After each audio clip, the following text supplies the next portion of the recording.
এক গভীর বনে বাস করত এক সিংহ। সে নিজেকে বনের রাজা মনে করত, কিন্তু তার চেহারায় কোনো হাসি বা কান্নার ছাপ ছিল না।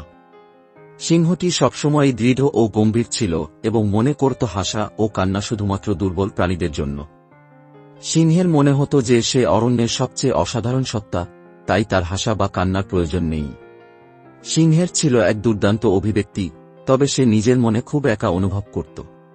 বনের অন্য প্রাণীরা তার সঙ্গে বন্ধুত্ব করতে সাহস পেত না, কারণ সিংহটি সবসময় এতটাই গম্ভীর আর রাগী ছিল। একদিন দুপুরের খাবার খেতে বসেছিল সিংহ।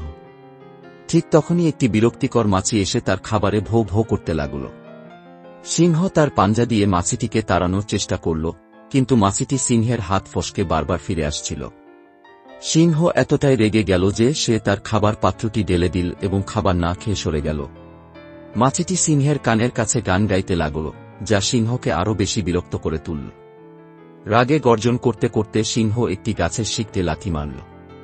সবকিছু এলোমেলো হয়ে গেল এবং সিংহ ক্লান্ত হয়ে মাটিতে বসে পড়ল। তখনই সে কেঁদে উঠল, তার জীবনে প্রথমবারের মতো এরকম হল। ঠিক তখনই দরজার বাইরে ঢোলের আওয়াজ শোনা গেল। ছোট ভাল্লুক সেখানে উপস্থিত হল। ভাল্লুক সিংহকে জিজ্ঞাসা করল, তোমার কি আমার সাহায্য দরকার? সিংহ হাঁপাতে হাঁপাতে বলল, ওটা সেই বাজে মাছি যে আমাকে দুপুরের খাবার খেতে বাধা দেয়। ছোট ভাল্লুক তার গোপন অস্ত্র বের করল এবং বড় মাছিটিকে এক বাড়িতে মেরে ফেলে দিল। মাছিটি মরে গেল।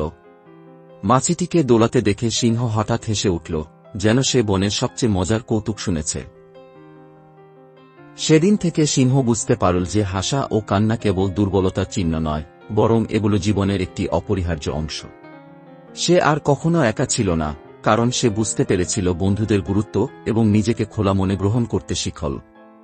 এভাবেই বনের রাজা সিংহ আবার খুঁজে পেল জীবনের আনন্দ।